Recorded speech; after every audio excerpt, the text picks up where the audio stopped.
പ്രിയപ്പെട്ടവരെ, ഇന്ന് കർത്താവ് നമുക്ക് നൽകുന്ന ദൈവവചന സന്ദേശം ഇങ്ങനെയാണ്: അവഗണിക്കപ്പെടുന്നതിൽ നിരാശപ്പെടരുത്. അവഗണിക്കപ്പെടുന്നതിൽ നിരാശപ്പെടരുത്. എന്തേ നമ്മൾ അങ്ങനെ മനസ്സിലാക്കേണ്ടതിൻ്റെ ആവശ്യകത? അവഗണിക്കപ്പെടുന്നതിൽ ഒരു കാരണവശാലും നമ്മൾ ആരും തന്നെ നിരാശപ്പെടരുത്. അപ്പോസ്തല പ്രവർത്തനം 6-ാം അധ്യായം 1-ാം വചനം പറയുന്നത് ഇങ്ങനെയാണ്. അപ്പോസ്തല പ്രവർത്തനങ്ങൾ 6-ാം അധ്യായം 1-ാമത്തെ വചനം: ശിഷ്യരുടെ സംഖ്യ വർദ്ധിച്ചുകൊണ്ടിരുന്നു. അക്കാലത്ത് പ്രതിദിനമുള്ള സഹായ വിതരണത്തിൽ തങ്ങളുടെ വിധവകൾ അവഗണിക്കപ്പെടുന്നുവെന്ന് ഗ്രീക്കുകാർ ഹെബ്രായർക്കെതിരെ പിറുപിറുത്തു. ഈ അവഗണന ഇന്നോ ഇന്നലെയോ എപ്പോഴെങ്കിലും തുടങ്ങിയതല്ല. ഉൽപ്പത്തി പുസ്തകം തൊട്ട് ഇങ്ങനെ ഒത്തിരിയേറെ സ്ഥലങ്ങളിൽ വിശുദ്ധ ഗ്രന്ഥത്തിൽ നമുക്ക് കാണാം അവഗണിക്കുന്നത്, മൈൻഡ് ചെയ്യുന്നില്ല. എന്നാൽ ഒരു വലിയ യാഥാർത്ഥ്യം, ആര് നമ്മളെ അവഗണിച്ചാലും അങ്ങനെ അവഗണിക്കുന്നവരെ കർത്താവ് പ്രത്യേകമായി കാണും, അനുഗ്രഹിക്കും. അപ്പം നമ്മൾ ആകെപ്പാടെ മനസ്സിലാക്കേണ്ടത്, മറ്റുള്ളവർ നമ്മളെ അവഗണിച്ചാലും കർത്താവ് യേശുമിശിഹാ നമ്മളെ അവഗണിക്കാതിരുന്നാൽ മതി. ഈശോ മൈൻഡ് ചെയ്യാതിരുന്ന ആകെ പ്രശ്നമായി. അവൻ പോട്ടെ, പോയി പണി നോക്കട്ടെ എന്നും പറഞ്ഞ് കർത്താവ് ഭംഗിയായിട്ട് നമ്മളെ അവഗണിച്ചാൽ എല്ലാം തീർന്നു. അതിന് പകരം വേറെ ആരവഗണിച്ചാലും, അത് അപ്പനാകട്ടെ, അമ്മയാകട്ടെ, സഹോദരി സഹോദരങ്ങളാകട്ടെ, ജീവിത പങ്കാളിയാകട്ടെ, ഇനി ജോലി ചെയ്യുമ്പോൾ സഹപ്രവർത്തകരാകട്ടെ, ആര് നമ്മളെ അവഗണിച്ചാലും നമ്മൾ നിരാശപ്പെടേണ്ട ആവശ്യമില്ല. അവഗണിക്കുന്നവരെ, കർത്താവ് യേശുമിശിഹാ ഇങ്ങനെ അവഗണിക്കപ്പെട്ടവരെ തന്നെയാണ് കൈപിടിച്ച് ഉയർത്തിയിട്ടുള്ളത്. സന്തോഷത്തോടെ ഒരുമിച്ച് പറഞ്ഞ് ഹല്ലേലൂയ, ഹല്ലേലൂയ. അപ്പം നമ്മൾ പലപ്പോഴും എപ്പോഴും ഇങ്ങനെ ഈ ആത്മീയ സത്യം ഓർത്ത് വെക്കണേ. ആരെങ്കിലുമൊക്കെ നമ്മളെ അവഗണിക്കുന്നുണ്ടെങ്കിൽ അതിൻ്റെ അർത്ഥം കർത്താവ് നമ്മളെ പരിഗണിച്ച് തുടങ്ങി എന്നാണ്. ഈ ആത്മീയ കാര്യം, സത്യം നമ്മൾ മനസ്സിലാക്കണം, ഉള്ളിൽ ഇങ്ങനെ അങ്ങോട്ട് സൂക്ഷിക്കണം. ഏതെങ്കിലും സ്ഥലത്ത് സാഹചര്യങ്ങൾ മറ്റുള്ളവർ നമ്മളെ അവഗണിക്കുന്നുണ്ടെങ്കിൽ ഉറപ്പിച്ചോ, കർത്താവ് യേശുമിശിഹാ നമ്മളെ പരിഗണിക്കാൻ തുടങ്ങി. വിശുദ്ധ ഗ്രന്ഥത്തിൽ എന്തുമാത്രം ഉദാഹരണങ്ങളാണ്, തീർത്താൽ പറഞ്ഞാൽ തീരാത്ത അത്ര ഉദാഹരണങ്ങൾ നമുക്ക്. ഉൽപ്പത്തി 29-ാം അധ്യായം 31-ാം വചനം. ഉൽപ്പത്തി 29:31. ലയ അവഗണിക്കപ്പെടുന്നതായി കർത്താവ് കണ്ടു, അവിടുന്ന് അവൾക്ക് ഗർഭധാരണ ശക്തി നൽകി. അവൾ വീണ്ടും ഗർഭം ധരിച്ച് ഒരു പുത്രനെ പ്രസവിച്ചു. അവൾ പറഞ്ഞു, ഞാൻ അവഗണിക്കപ്പെടുന്നെന്നറിഞ്ഞ് കർത്താവ് എനിക്ക് ഇവനെ കൂടി നൽകിയിരിക്കുന്നു. അന്ന് പ്രത്യേകിച്ചും, ഇന്നും ഉണ്ട്, അന്ന് പ്രത്യേകിച്ചും വിവാഹം കഴിഞ്ഞ് മക്കളില്ലാതെ വരുമ്പോൾ കുറച്ച് വർഷം കഴിയുമ്പോഴത്തേനും വീട്ടുകാർ, ബന്ധുക്കൾ, ഇനി ഭർത്താവ്, എല്ലാവരും ഭംഗിയായിട്ട് ആ വ്യക്തിയെ അവഗണിക്കും, ഭംഗിയായിട്ട് അവഗണിക്കും. ഇത് ഇപ്പോഴത്തെ കാലത്തും വിവാഹം കഴിഞ്ഞ് 5-10 വർഷമൊക്കെ ആയിട്ടും മക്കളില്ലാതെ വന്നാലോ, അങ്ങനെയുള്ള ഭാര്യമാർ, പ്രത്യേകിച്ച് ഭാര്യമാർ, പൊതുവായിട്ടുള്ള ഒരു ഫംഗ്ഷനിലും പോയില്ല, ഒരു കല്യാണത്തിൽ അവർ പരമാവധി ഒഴിവാകാൻ നോക്കുകയുള്ളൂ. എന്തേ? കല്യാണത്തിൽ പങ്കെടുക്കാൻ വരുന്ന ബന്ധുക്കളും നാട്ടുകാരും അയൽവാസികളും അവരുടെ ഒരു വല്ലാത്ത നോട്ടം, സഹതാപത്തോടെയുള്ള നോട്ടം, എന്തോ ഒരു സഹതാപമായിരിക്കുന്നോ, അങ്ങനെയുള്ളൊരു നോട്ടവും ചോദ്യവും ഒക്കെ, അത് ഫേസ് ചെയ്യാനുള്ള മനപ്രയാസം കാരണം, വിഷമം കാരണം അതങ്ങോട്ട് വേണ്ടെന്ന് വെക്കുള്ളൂ. അങ്ങനെയുള്ള ഒരുവിധം പറഞ്ഞാൽ ഒരുമിച്ച് കൂടുന്ന എല്ലാ ഫംഗ്ഷനുകളും എല്ലാവരും അവഗണിക്കുന്നു. ചിലയിടത്തൊക്കെ കാണാം ഇങ്ങനെ മക്കളില്ലാതെ ഉള്ള ദമ്പതികൾ, അവർ ചിലപ്പോൾ പ്രായമായി, ആയിരിക്കും ചിലപ്പം 50 വയസ്സും ഒക്കെ ഉള്ളവർ മറ്റുള്ള വീടുകളിൽ അല്ലെങ്കിൽ ബന്ധുക്കളുടെ വീട്ടിലെ കുഞ്ഞു കൊച്ചിനെ എടുക്കുന്നത് പോലും അവർക്കിഷ്ടമല്ല. എടുക്കുന്നത് പോലും ഇഷ്ടമല്ല. ചിലപ്പം നല്ല സ്നേഹത്തോടെ ഞങ്ങൾക്ക് മക്കളില്ലല്ലോ എന്നൊക്കെ ഓർത്തായിരിക്കും മറ്റുള്ളൊരു ബന്ധുക്കളുടെ കുഞ്ഞിനെ ചിലപ്പോൾ 6 മാസമോ 1 വയസ്സോ 2 വയസ്സോ ഒക്കെ ഉള്ള കൊച്ചിനെ ഒന്ന് താലോലിച്ച് സന്തോഷത്തോടെ എടുക്കുന്നത്. അങ്ങനെ ചെയ്യുന്നത് പോലും മറ്റുള്ളവർക്ക് അവർക്ക് ഇഷ്ടമല്ല. അങ്ങനെ അങ്ങോട്ട് അവഗണിക്കും. എന്നാൽ ഇതേ ചേച്ചി തന്നെ ഒരു ചുറ്റുവട്ടവും ആർമിയെ പോലെ ഈ വിളക്ക് കത്തി നിൽക്കുന്ന പോലെ 10 പിള്ളേരുമായിട്ടാണ് ഒരമ്മ ചെല്ലുന്നതെന്നുണ്ടെങ്കിലോ, അപ്പോൾ പിന്നെ മറ്റുള്ളവരെ കൊച്ചിനെ എടുക്കുന്നതിൽ ഒരു വിരോധമില്ല, സന്തോഷമുള്ളൂ. അപ്പോൾ പ്രിയപ്പെട്ടവരെ, ഈ അവഗണന അന്ന് തൊട്ടേ ഉണ്ട്, ഇന്നും ഒരു കുറവില്ലാത്ത വിധത്തിലുണ്ട്. എന്നാൽ അങ്ങനെ അവഗണിക്കപ്പെടുന്നുണ്ടെങ്കിൽ ഉറപ്പിച്ചോ കർത്താവ് അവരെ പരിഗണിച്ചു തുടങ്ങി. ഇവിടെ ഇതാ ലേയ അവഗണിക്കപ്പെട്ടു മക്കളില്ലാത്തതിൻ്റെ പേരിൽ. കർത്താവ് ആ സങ്കടം കണ്ടു, കുഞ്ഞുങ്ങളെ കൊടുത്ത് ദിവികാനീശോ കർത്താവീശമിശ അനുഗ്രഹിച്ചു. അതാണ് എലിസബത്ത് സഖറിയ ദമ്പതികളുടെ ജീവിതത്തിൽ അങ്ങനെ പ്രായമേറെ ആയിക്കഴിഞ്ഞപ്പോൾ ഒരു കൊച്ചുണ്ടായപ്പോൾ എലിസബത്ത് പറഞ്ഞ്, മനുഷ്യരുടെ ഇടയിൽ എനിക്കുണ്ടായിരുന്ന അപമാനം അവിടുന്ന് നീക്കിത്തന്നു. മനുഷ്യരുടെ ഇടയിൽ എനിക്കുണ്ടായിരുന്ന അപമാനം അവിടുന്ന് നീക്കിത്തന്നു. പ്രിയപ്പെട്ടവരെ, അപ്പോൾ എന്തിൻ്റെ പേരിലുള്ളതായാലും ഏത് കാരണത്താലായാലും നമ്മൾ അവഗണിക്കപ്പെടുന്നുണ്ടെങ്കിൽ ഉറപ്പിച്ചോ കർത്താവ് നമ്മളെ കണ്ടു തുടങ്ങി, പരിഗണിക്കാൻ തുടങ്ങി. പല വീടുകളിലുള്ളതല്ലേ ഈ സൗന്ദര്യത്തിൻ്റെ പേരിൽ, ഭംഗിയുടെ പേരിൽ ഇങ്ങനെ അങ്ങോട്ട് എല്ലാ കാര്യങ്ങളിലും അവഗണിക്കും. അത് വീടുകളിലുണ്ട്, ചില സമൂഹത്തിലുണ്ട്, ചില ഫംഗ്ഷനുണ്ട്, എല്ലായിടത്തുമുണ്ട്. ഭംഗിയുടെ പേരിൽ, നിറത്തിൻ്റെ പേരിൽ അവഗണന ഏറ്റുവാങ്ങുന്ന എന്തുമാത്രം പേരാണുള്ളത്. ഒത്തിരിയേറെ പേര്. പ്രിയപ്പെട്ടവരെ, അതുകൊണ്ട് നമ്മൾ തിരിച്ചറിയണം, അങ്ങനെയൊക്കെ ആരെങ്കിലും അവഗണിക്കപ്പെടുന്നുണ്ടെങ്കിൽ തീർച്ചയായിട്ടും അവരെ കർത്താവ് കണ്ടു എന്ന്. ഈ ജസ്സെ ഇങ്ങനെ തൻ്റെ മക്കളിൽ ഏറ്റവും ഇളയവനെ അവഗണിച്ചു. പ്രവാചകൻ ചെന്ന് ഓരോരുത്തർ പറഞ്ഞു, ഇതേ നിൻ്റെ മക്കളിൽ ഒരാളെ രാജാവായി അഭിഷേകം ചെയ്യാനാണ് ഞാൻ വന്നിരിക്കുന്നത്. അങ്ങനെയൊക്കെ സാമുവേൽ പ്രവാചകൻ പറഞ്ഞപ്പം ഏറ്റവും മൂത്തവനെ കൊണ്ടുവന്നു, രണ്ടാമത്തവനെ, അങ്ങനെ എല്ലാവരെയും. എന്നാൽ ഏറ്റവും താഴെ ഇളയവനായ ചെറിയ കൊച്ചായ 12-13 വയസ്സ് മാത്രമുള്ള ദാവീദിനെ അവഗണിച്ചു. അപ്പനും അമ്മയും പരിഗണിച്ചില്ല, അവഗണിച്ചു. എന്നാൽ കർത്താവ് പരിഗണിച്ചത് ആ വ്യക്തിയെ മാത്രമാണ്. അത് ദൈവം നമ്മളെ പരിഗണിക്കും. ആരൊക്കെ അവഗണിച്ചാലും കർത്താവ് നമ്മളെ പരിഗണിക്കും. വലതുകര ഉയർത്തി ഉറക്കെ പറഞ്ഞ് ഹല്ലേലൂയ, ഹല്ലേലൂയ. ഇതാ കൊറിന്ത്യക്കാർക്ക് എഴുതിയ ലേഖനത്തിൽ ഇത് മനോഹരമായിട്ടാണ് പറഞ്ഞത്. 1 Corinthians chapter 1 verse 28. അത് പറയുന്നത് എങ്ങനെയാണ്? നിലവിലുള്ളവയെ നശിപ്പിക്കുവാൻ വേണ്ടി ലോകദൃഷ്ട്യാ നിസ്സാരങ്ങളായവയെയും അവഗണിക്കപ്പെട്ടവയെയും ഇല്ലായ്മയെ തന്നെയും ദൈവം തിരഞ്ഞെടുത്തു. അതാണ് എല്ലാവരും നിസ്സാരമായി കണ്ടവരെ, അവഗണിക്കപ്പെട്ടവരെ കർത്താവീശമിശിഹ തിരഞ്ഞെടുത്തു.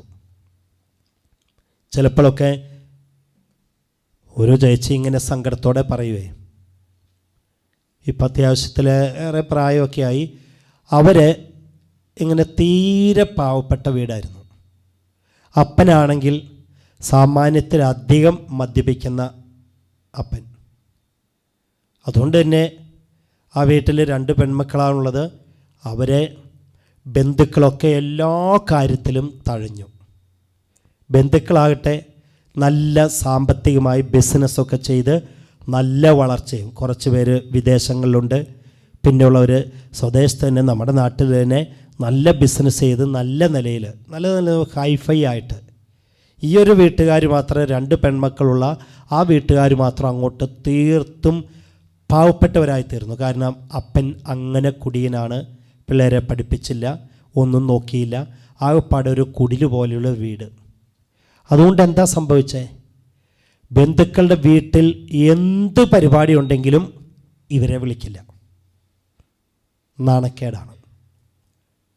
അത് വല്യപ്പൻ്റെ വീടായാലും ഇളയപ്പൻ്റെ വീടായാലും ആരുടെ വീട്ടിലായാലും ഒരു കല്യാണം നടന്നാൽ ഇവരെ മാത്രം വിളിക്കില്ല, മറ്റുള്ളവരൊക്കെ വിളിക്കും. കാരണം അവരൊക്കെ തരാതരക്കാരെന്ന വിധത്തിൽ നല്ല സാമ്പത്തിക സ്ഥിതിയിലാണ്. ഇവരാകട്ടെ തീർത്തും സാമ്പത്തികം ഒട്ടുമില്ലാതെ ദാരിദ്ര്യത്തിലാണ്. ഇനി ഒരു പെരുന്നാളിന്, നമുക്കറിയാം നമ്മുടെ നാട്ടിൽ പെരുന്നാൾ ഇഷ്ടം പോലെയാണ്, എന്നാലും ഇവരെ വിളിക്കില്ല. അപ്പോൾ ഇവർ ആ ചേച്ചി, ഇപ്പം ആ ചേച്ചി വയസ്സേറെ ഉണ്ട് കേട്ടോ, പറയുവാണേ ആ ചേച്ചി ഇങ്ങനെ പറയുക, ചെറുപ്പത്തിലെ വല്യപ്പൻ്റെ വീട്ടുകാരൊക്കെ പെരുന്നാളിന് വിളിക്കും, കല്യാണം വന്നാൽ വിളിക്കുമെന്ന്, പ്രത്യേകിച്ചും പെരുന്നാളാകുമ്പോൾ എല്ലാ വർഷവും ഉണ്ടല്ലോ, വിളിക്കുമെന്ന് ഒത്തിരിയേറെ ആശയോടെ ഞങ്ങളിരിക്കും. കാരണം അന്ന് ചെന്നാൽ നല്ലൊരു ഭക്ഷണം കഴിക്കാമല്ലോ. പക്ഷേ വിളിക്കില്ല, അവഗണിക്കും. അങ്ങനെ ഒത്തിരിയേറെ അവഗണന. പക്ഷേ അങ്ങനെ അവഗണിച്ചപ്പം ബന്ധുക്കൾ, സമ്പത്തുള്ളവർ ഒക്കെ അങ്ങോട്ട് അവഗണിച്ചപ്പം ദൈവം ഇവരെ പരിഗണിക്കാൻ തുടങ്ങി. പഠിച്ചു, പ്രിയപ്പെട്ടവരെ, വളർന്നു, നല്ല സാമ്പത്തിക ശേഷിയിലെത്തി. എന്നിട്ട് സംഭവിച്ചത്, എന്നിട്ട് ആ ചേച്ചി എന്ന് വേണമെങ്കിൽ പറയാം, എന്നാലും എൻ്റെ അത്രയും പ്രായമില്ല കേട്ടോ, കുറച്ച് കുറവാണ്.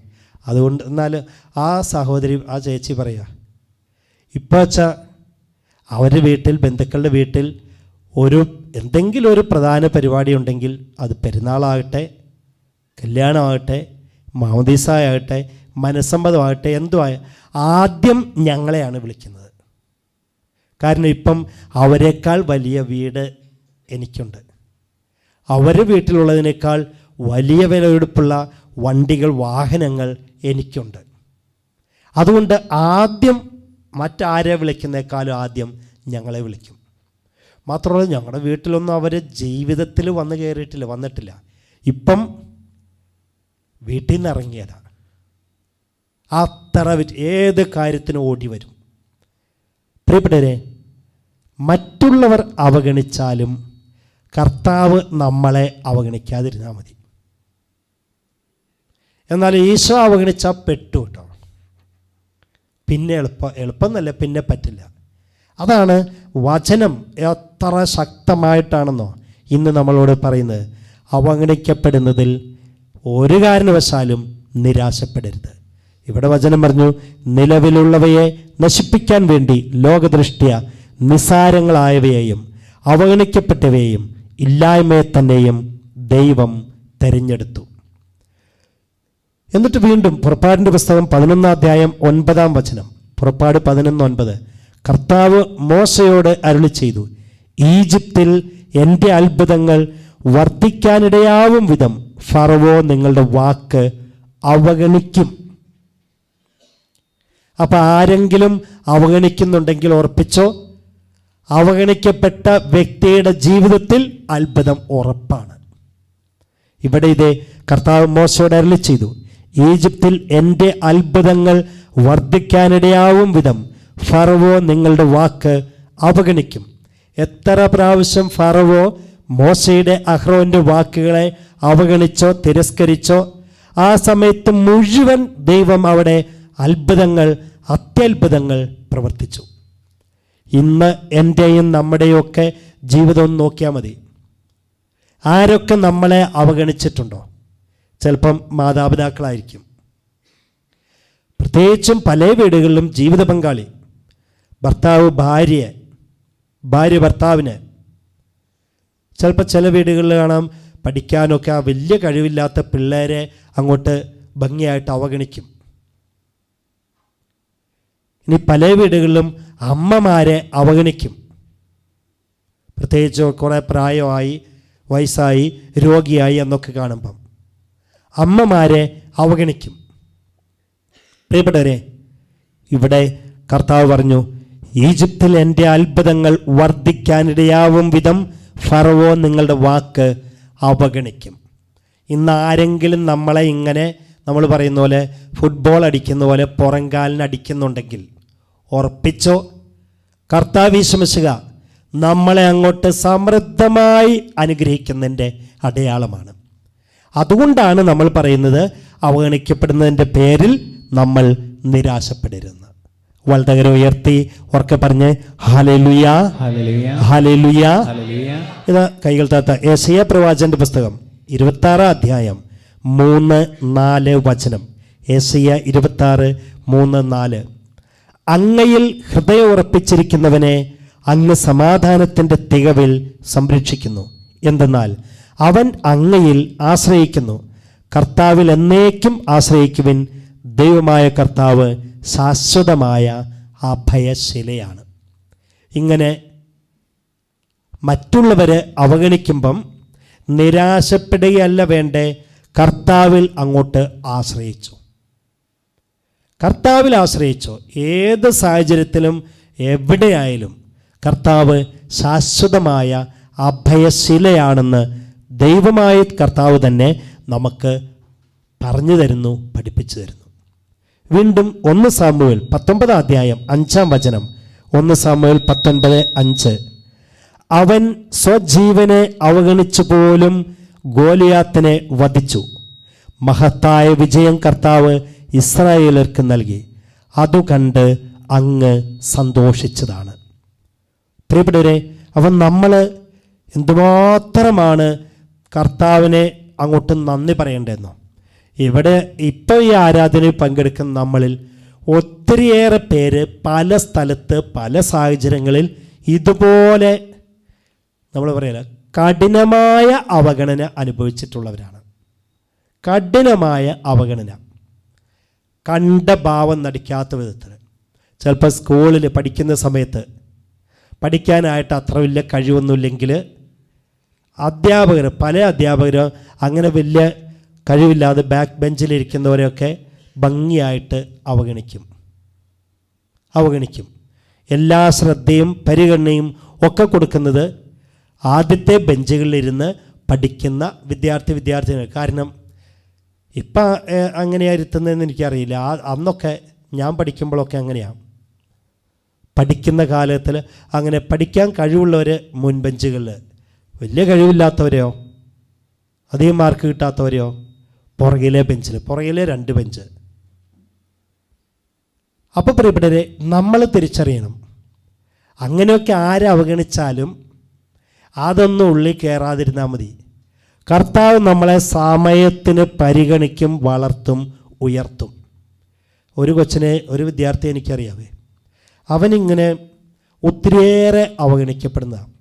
പഠിക്കാൻ ക്ലാസ് ഫസ്റ്റാണ്, പക്ഷേ എന്തിൻ്റെങ്കിലും പേരിൽ പ്രധാന അധ്യാപകൻ 1 മാർക്ക് കുറച്ച് കൊടുത്ത്, കാരണം അതേ ക്ലാസ്സിൽ ആ പഠിപ്പിക്കുന്ന അധ്യാപകൻ്റെ കൊച്ചുണ്ട്, ഫസ്റ്റ് കൊടുക്കും. എന്നാൽ ഇവനാകട്ടെ എക്സ്ട്രാ സ്മാർട്ടാണ്. അവൻ ചോദിക്കും, ഇതേ എനിക്ക് മാർക്ക് തരാത്ത ഈ ചോദ്യം ഞാൻ കൃത്യം എഴുതിയിട്ടുണ്ട്, എന്തേ തരാത്ത? അതൊക്കെ കഴിഞ്ഞു, ഇനിയില്ല, അവസാനിച്ചു. കാറ്റഗറിസത്തിന് പഠിക്കുന്നു.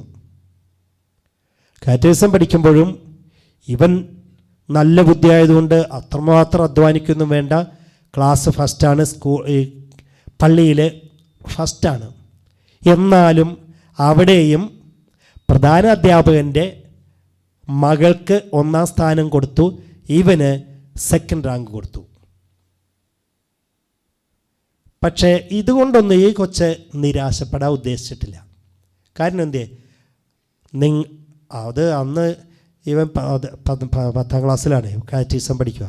ഇങ്ങനെ അങ്ങോട്ട് ഭംഗിയായി തഴിഞ്ഞപ്പം 1ാം റാങ്ക് വേറെ ഒരു കുട്ടിക്ക് കൊടുത്തു, അവിടുത്തെ പ്രധാന അധ്യാപകൻ്റെ മകൾക്ക് കൊടുത്തു, ഇവന് 2nd റാങ്ക് കൊടുത്തു. എന്നാൽ മാർക്കിൽ ഇവനാണ് 1ാമത്. അത് ചോദ്യം ചെയ്ത് കൃത്യം തെളിയിച്ചു. എന്നിട്ടും അത് കൊടുത്തുപോയി, ഇനിയിപ്പം ഒച്ചപ്പാടിന് പോകണ്ട എന്നും പറഞ്ഞ് അവസാനിപ്പിച്ചു. ആ സങ്കടമായിട്ട് ഇതെങ്ങനെ ഞാനിതൊക്കെ പറഞ്ഞതോ, എൻ്റെ അടുത്ത് അവൻ വന്നു, അവനും അമ്മയും കൂടെ, അവർ വീട്ടുകാർ. ഞാൻ പറഞ്ഞു, ഇനിയൊരു വിവാദം ഉണ്ടാക്കാൻ പോകണ്ട, എന്നാൽ ഇവനാവട്ടെ ഇതൊന്നും ഒരു തരത്തിലും മനസ്സിനെയോ ചിന്തയോ ഏശുന്നതല്ല. അതിൻ്റെ പേരിൽ ഇനി ഞാൻ പഠിക്കാൻ പോകുന്നില്ല, ഇനി ഞാൻ പള്ളിയിൽ പോകുന്നില്ല, കുമ്പസാരിക്കുന്നില്ല, ഒന്നിനുമില്ല. അല്ല, ആ പള്ളിയിലെ ഏറ്റവും സ്മാർട്ടായിട്ട് എല്ലാ യൂത്തിൻ്റെ എല്ലാ പരിപാടികളിലും ആക്റ്റീവായിട്ട് പങ്കെടുക്കുന്നു. മാത്രമല്ല ആ കൊച്ചു പറയേ, ഈ സമ്മാനമൊന്നും എനിക്ക് ആവശ്യമില്ല, ഞാൻ പഠിക്കുന്നു എന്ന് മാത്രമേ ഉള്ളൂ, അല്ലാതെ സമ്മാനമൊന്നും എനിക്ക് ആവശ്യമില്ല. അതുകൊണ്ട് അങ്ങനെ ഒരു പോസിറ്റീവ് മനോഭാവം ഉള്ളിൽ കയറിയതുകൊണ്ട് എന്തിയേ, ഒരു സ്ഥലത്തും നിരാശപ്പെട്ടില്ല, ഒരു സ്ഥലത്തും പരാജയപ്പെട്ടില്ല. ഇന്ന് അവൻ പഠിച്ച് ഏറ്റവും ഉയർന്ന ലെവലിലുള്ള ജീവിതാവസ്ഥയിൽ എത്തി. ആരെങ്കിലുമൊക്കെ അവഗണിച്ചാൽ ഉറപ്പിച്ചോ കർത്താവിനോട് ചേർന്ന് നിന്നാൽ മതി. ഈ കർത്താവ് ശിമശ നമ്മളെ പരിഗണിക്കും, വളർത്തും, ഉയർത്തും. അതുകൊണ്ട് ആരെങ്കിലുമൊക്കെ നമ്മളെ അവഗണിച്ചു എന്ന് പറഞ്ഞ് നിരാശപ്പെട്ട് മൂലക്കിരിക്കേണ്ടവരല്ല, മുറിയിൽ കയറി വാതിലടച്ച് നിരാശപ്പെട്ടിരിക്കേണ്ടവരല്ല. പൂർവാധികം ശക്തിയോടെ നമ്മുടെ ജീവിത മേഖലയിൽ നമ്മൾ പ്രവർത്തിക്കണം, പ്രാർത്ഥിക്കണം, കർത്താവിനോട് ചേർന്ന് നിന്നോ അത്ഭുതകരമായ വിധത്തിൽ ദിവ്യകാരുണ്യ ഈശോ നമ്മളെ പരിഗണിക്കും, നമ്മളെ അനുഗ്രഹിക്കും. ഉറക്കെ പറഞ്ഞ് ഹല്ലേലൂയ, തീഷ്ണതയോടെ പറയാ ഹല്ലേലൂയ, ഹല്ലേലൂയ. ഈ അനുഭവം ഒത്തിരിയേറെ പേർക്കുണ്ടെന്ന് എനിക്കറിയാം. നമ്മുടെ വീടുകളിലെ ഒട്ടനവധി പേർക്ക് ഇങ്ങനെ അവഗണിക്കപ്പെട്ട അനുഭവമുണ്ട്. ചിലപ്പോൾ ഓഫീസുകളിൽ, ജോലിസ്ഥലങ്ങളിൽ, സമൂഹങ്ങളിൽ. പക്ഷേ പ്രിയപ്പെട്ടവരെ, ഇതൊക്കെ നമ്മളെ തളർത്തി തകർത്ത് കളയാനല്ല, വളർത്താനാണ്, ഉയർത്താനാണ്. ഒറ്റ വാക്കിൽ പറഞ്ഞാൽ അനുഗ്രഹിക്കപ്പെടാനുള്ള അവസരമായിട്ടാണ്, ഒരുക്കമാണ് അവഗണിക്കപ്പെടുന്നത്.